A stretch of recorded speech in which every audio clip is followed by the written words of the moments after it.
Sony's had some ups and downs the past couple years, but lately they've taken some pretty bad L's. From laying off 8% of its global PlayStation workforce to having one of the most spectacular teraflops in gaming history, and I don't mean that in a good way. Oh no, this has not been Sony's year. And to make matters worse, their latest announcement of the PlayStation 5 Pro, which should have been an occasion for gamers to celebrate, turned out to cause major concern due to what Sony's giving you out of the box for the $699 price they're charging. Many people, including myself in my last video, have covered this at length, but I want to take a more positive spin on things in this video, and really go over what are some things Sony could do ahead of the PlayStation 5 Pro's launch to ensure its success. Stay tuned. You're watching Gaming Gadgets. If you enjoyed this video, don't forget to hit the like button, and if you want to see more content like this, subscribing really helps the channel grow. You know, I'm completely blown away by the positive reaction I received in response to my last video, and I just want to say thank you so much, and I hope you guys enjoy this one too. And now, let's get to the video.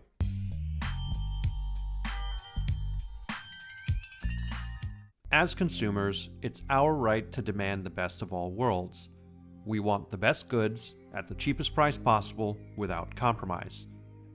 Market demand drives production, and historically, good products that are priced right tend to sell extremely well.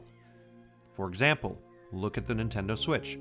It's consistently been priced at $299 since its release in 2017, and occasionally in some stores I still see it out of stock. Compare that with Apple's new $3,500 Vision Pro headset, a technical marvel and arguably the best VR headset on the market, but even it has been noted to have underperformed their expectations.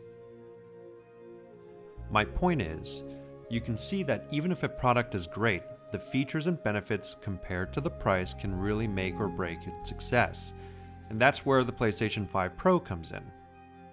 Many people online think this new console update is going to fall short of expectations. So if Sony's not going to budge on the price, how can they ensure that the PS5 Pro will be remembered as a sellout success and not as a flop, as many seem to believe it's going to be? Now, keep in mind, I'm an equal opportunity gamer. I've got all the modern consoles and I want to see them all thrive as long as they continue to give excellent gaming experiences. And just a couple disclaimers, I'm by no means an industry expert, nor do I have any details around the financials of the PS5 or any of Sony's internal costs, so I'll be making some light assumptions, but nothing that puts us into the realm of impossibility. Either way, I know you guys will keep me honest in the comments below.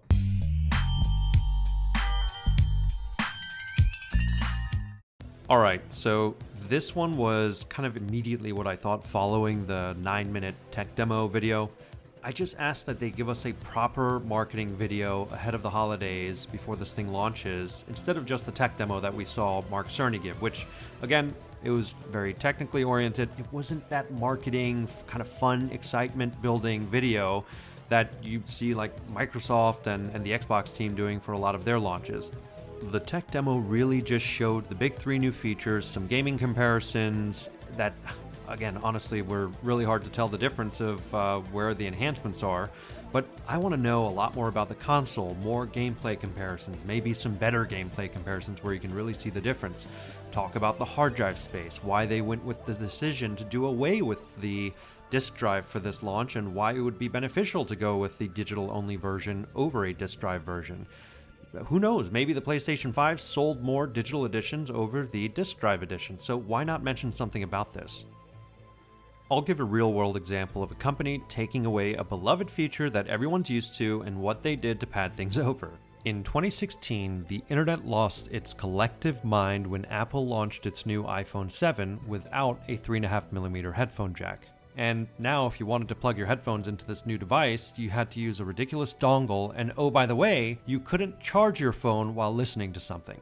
Now, in this same event, they cleverly launched the solution to this problem, which was their new AirPods product, and that would connect to your phone via Bluetooth and offer more benefit than a wired headphone. At the time, it was considered anti-consumer, and Apple faced a lot of pushback on adoption because if you did want to go the wireless route, it was going to cost you another $150. However, 8 years later, nobody's complaining about the headphone jack going away, and in fact, many Android phones today have also ditched the headphone jack. Now, of course this was done to drive more revenue, but the point is Apple took a key feature away and convinced the customer base that the solution of wireless headsets were the way forward. All I'm saying is I wish Sony would do the same here. If you're not going to adjust the price and you're going to push us into a digital console, tell us why it's superior to using a disk drive. Make me want the digital version.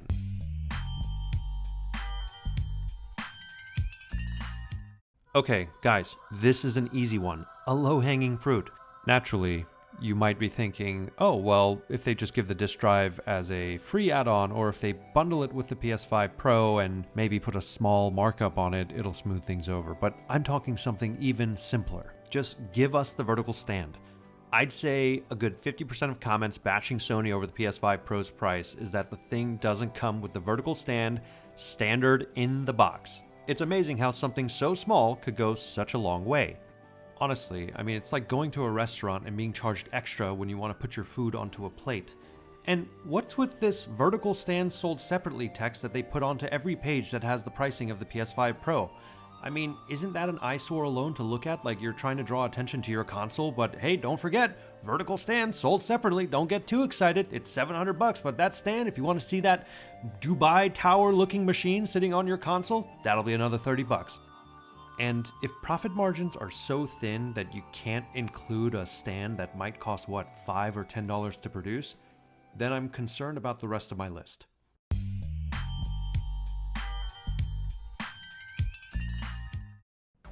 Sony doesn't necessarily need to include something physically tangible with the PS5 Pro to make it a better value proposition. For example, their PlayStation Plus service, which, by the way, I didn't realize was a combination of PlayStation Network and PlayStation Now. I mean, again, Sony, please, your marketing. You got to do something about that. In researching this video, I learned that it was basically a combination of those two services. Anyway, there are 3 tiers to PlayStation Plus, and I don't know if you're like me, you probably have the Essential tier, which lets you play online with your friends, but there is a premium tier that unlocks other features and lets you get a little bit more embedded into the world of PlayStation. For example, at the top tier of PlayStation Plus, you get access to a game catalog, a classics catalog, game trials, and you can do cloud streaming on other devices. So there's a lot of value to being a premium member. But it's also double the yearly cost of the Essential subscription, which at $160, I really have never been that inclined to subscribe to premium and see what it has to offer. Now hear me out. If the PlayStation 5 Pro came with, let's just say, 3 to 6 months of premium for free, that not only exposes your new Pro customers to the premium environment, which, oh, by the way, it's all digital, so it goes very nicely with your new digital-only console, but if you already had a premium subscription, this gives you a credit, so you literally get value for buying and upgrading to the PS5 Pro. You get a credit on your premium subscription, or you get an additional 3 to 6 months on top of what you've already paid for. It's those little things that at least makes you feel like, hey, you know what? I got their new premium console. They want to expose me to some of the benefits that this console brings, which is taking advantage of a service that I may or may not already be getting. And I can almost guarantee a certain percentage of those customers that got to try it out for 3 to 6 months will end up converting. For example, YouTube, they let me use their premium service, which essentially took all ads out of any videos that I watched. They gave me that for free for a month, and you better bet I got so used to watching videos without ads that I immediately purchased a yearly subscription to YouTube Premium even before my trial period ended.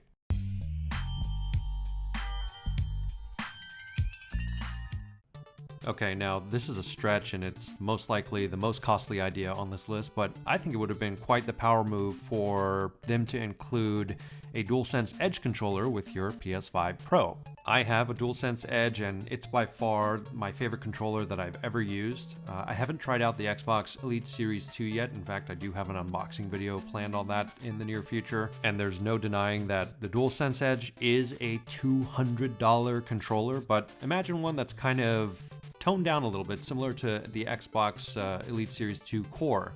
It doesn't need to come with all the bells and whistles, but I think that it would be a good way to pair your pro-level console with a pro-level controller. The key here is to win over the customer. Now, you can argue that not everyone wants a DualSense Edge controller or that some buyers may already have that controller, but then again, there's nothing wrong with selling that controller secondhand and maybe recouping some of those costs. But think about it this way, if you already have a DualSense Edge and you get this Pro and you get another just standard DualSense controller, I mean, I know if I were to get a PS5 Pro, I would immediately sell that standard DualSense controller because I really just have no use for it. I already use the DualSense Edge.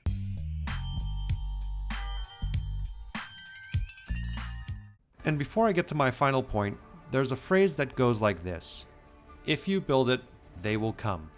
And this may be Sony's approach to the PS5 Pro. In all reality, Sony may simply just do nothing differently and launch the console as is, hoping that the pre-order hype and early reviews will carry them favorably into the holiday season and for a nice end-of-year revenue bump. It very well could be the case that there's such a narrow profit margin on the PS5 Pro that Sony's offering it as competitively as they can without taking a loss. But I'd be surprised if this was the case. I mean, people complained about $70 games, yet now we're buying them like it was never any cheaper, so who knows? Do I think that if Sony simply does nothing differently, people will still buy? Absolutely. FOMO, or the fear of missing out, I'm sure is a big driver in new technology sales, but once the initial pre-orders and the hype fades, Sony's going to have to figure out how to keep the PS5 Pro desirable to those who weren't early adopters. Maybe this is where they come in with special edition consoles and try to lure in the fan base of certain franchises or even repeat purchases from existing PS5 Pro owners. Whoa. Okay, so just like clockwork, as I'm editing this video, Sony goes ahead and drops, I guess, a bombshell of a video announcing on the 30th anniversary of PlayStation that there's a bunch of special edition consoles and peripherals coming out. So I'll probably cover that just in its own entirety in a separate video, but the interesting thing is that there's a PlayStation 5 Pro in that bundle, and naturally, no pricing has been discussed yet. And I'm ashamed to admit that I am probably going to blindly pre-order this because it does tug at my nostalgia strings and it looks pretty cool. But I am concerned about how much it's probably going to cost.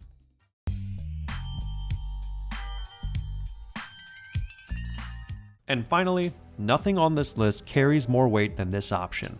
I believe the single most effective way Sony can drive PS5 Pro sales beyond hardcore fans and enthusiasts is by showing games. Give me something to look forward to. I'm talking about games that are coming out in the near future which will be optimized on the PS5 Pro. Now, Sony did show a list of 13 games that will be optimized, but they're all old games aside from Assassin's Creed Shadows, which, to be fair, if the Pro's enhancements are as good as they say, this is definitely a reason to buy it on the PS5 Pro over the Xbox Series X. And, you know, part of me still wants to give Sony some credit. Maybe they are sandbagging some of these gaming clips that, you know, they're going to release closer to the launch of the PS5 Pro. For example, I saw a video this morning on Digital Foundry's YouTube page, which I urge that you guys go take a look at, but it highlights Final Fantasy VII Rebirth gameplay, and it showcases PlayStation 5 performance mode versus PlayStation 5 Pro steady state graphics and frame rate. And this is the first time that I truly saw a difference in how the new console plays. But where is this video? As far as I can tell, neither Sony nor Square Enix have posted this gameplay footage anywhere else. Are they only sending these out to certain channels for review ahead of launch, or is there a plan to release them later? Let me know if you do know where to find them, because I haven't been able to. As I was recording this, I came across a CNET article which states that Sony says 40 to 50 games will receive patches post-launch in November. But why is this only mentioned in this one article? Sony should blow our heads off with an epic montage of the games that are going to play so good on PS5 Pro that it's truly going to feel next-gen. The bottom line is that games sell consoles. And if you can't make me froth at the mouth with excitement over the prospect of an upcoming game that will take full advantage of my $700 or no, maybe $800 gaming console, what do I really have to look forward to? The whole point of any of this is the games. If you don't make your fans get excited, then there's literally no point to buy this console unless you just want the new shiny thing in gaming. Or if you're just a hardcore fan and enthusiast of PlayStation.